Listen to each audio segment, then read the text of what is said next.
If cancer showed up next month, your Medicare plan would be tested in 3 places most people have never thought about, and only one of them is about money. When it comes to Medicare, you get 2 pathways to choose from, right? Supplement plan or Advantage plan.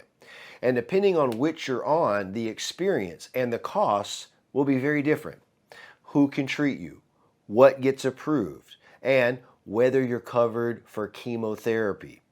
Let's test it by looking at an example of a person with a supplement and then the same person with an Advantage plan over the course of a year with cancer. First, when people picture cancer, they picture a hospital bed. Now, it's true, cutting out the cancer would require hospitalization, but most of the treatment year actually occurs outside the hospital. The scans, the oncologist visits, the chemotherapy, that radiation, that's doctors and clinic care. So, meet Frances. She's 67, and in March, she gets the diagnosis nobody wants. And before we talk about a single dollar, Frances runs into the first test. Who can treat her? Test 1. Can she go to the doctors that she wants to see? Cancer is the one diagnosis where people don't just want a doctor. They want the right doctor. Maybe a second opinion. Maybe a specialist who focuses on that specific cancer. And maybe one of the handful of centers in the country that are famous for treating that is where you want to go.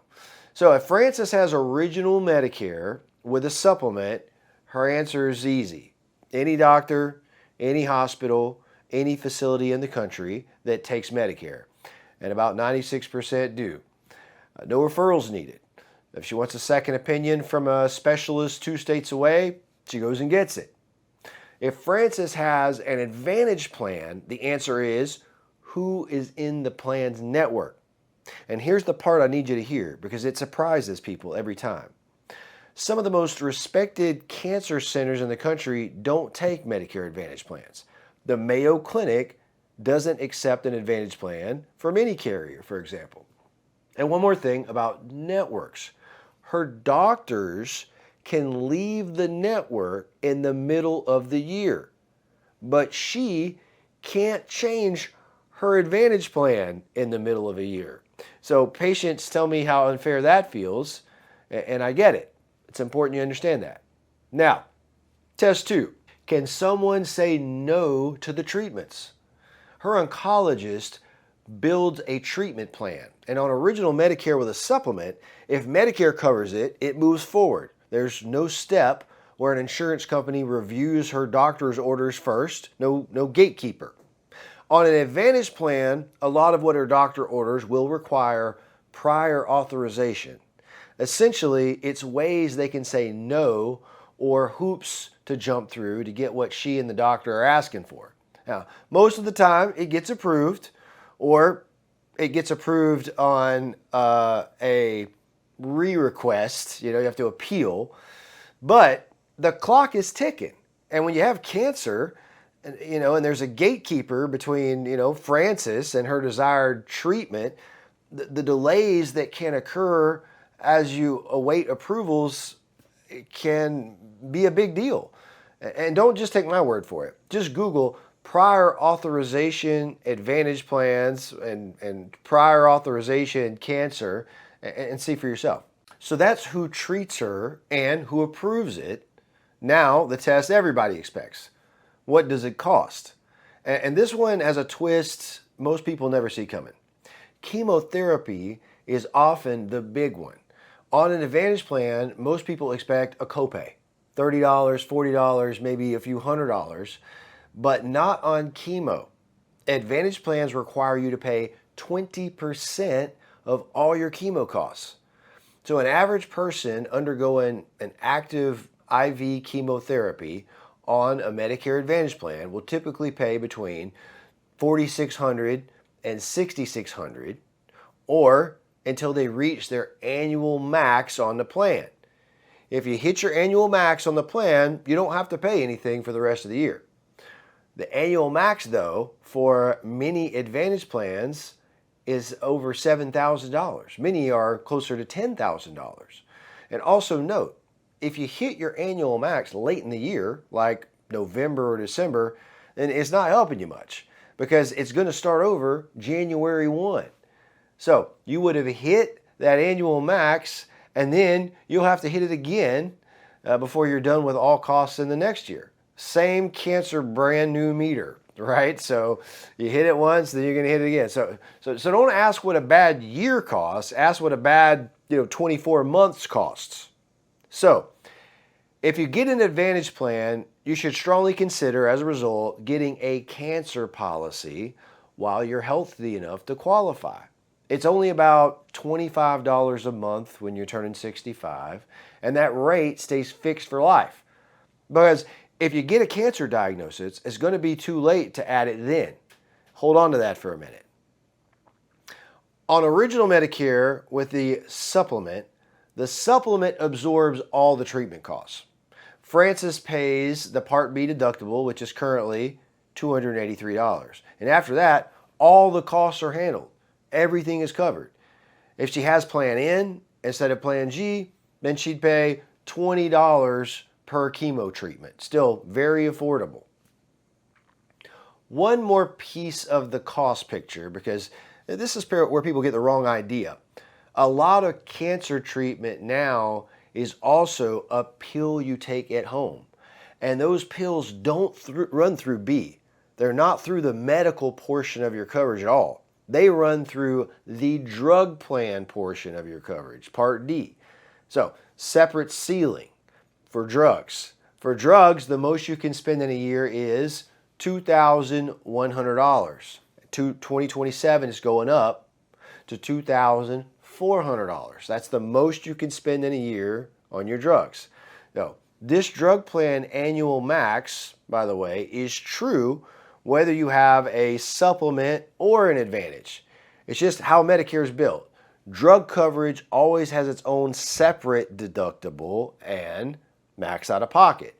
So, if Frances got cancer while on an Advantage plan, she would have 2 meters running at once. The annual max on her medical and the one on her drug coverage. So her real exposure is both ceilings added together. Let's say $8,000 for the medical on the Advantage plus $2,400 for the drug annual max. That's $10,400 for 1 year. And if she's still receiving treatments come January 1, she's back to paying again until those limits are both met. And Frances on the supplement, her whole year, $283.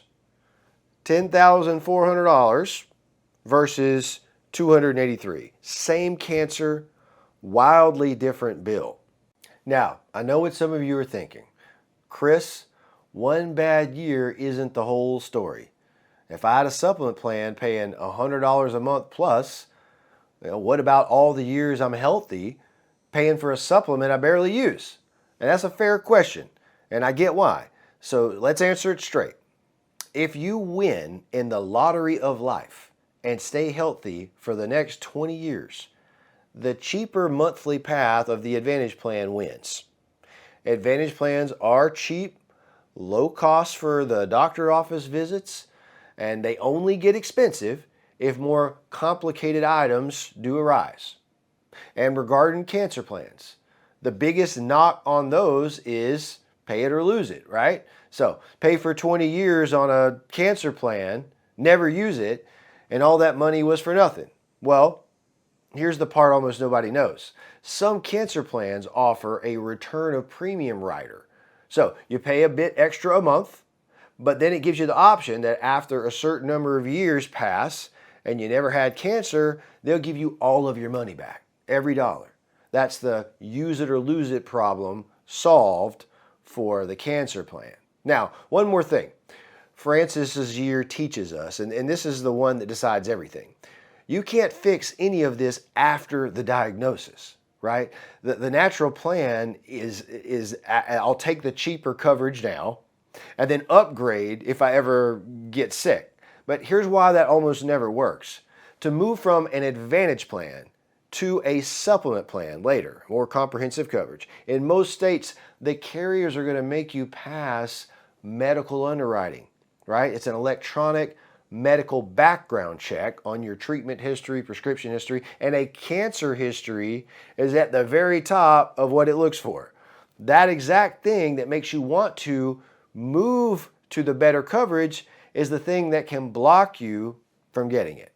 So the honest truth is, you're choosing your cancer coverage right now while you're healthy, whether it feels like that or not. Which brings me back to the cancer policy I told you to hold on to.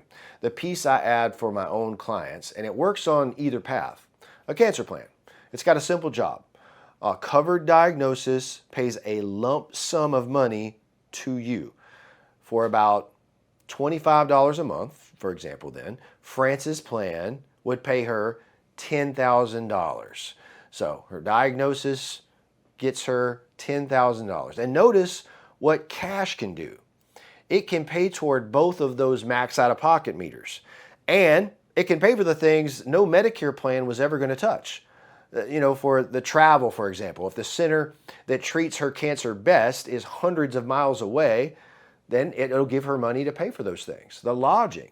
What if somebody she loves, like her daughter, wants to be there with her? And her, the daughter's lodging and their meals. For about $45 instead of $25, you can get heart attack and stroke added to the cancer plan. What does that mean?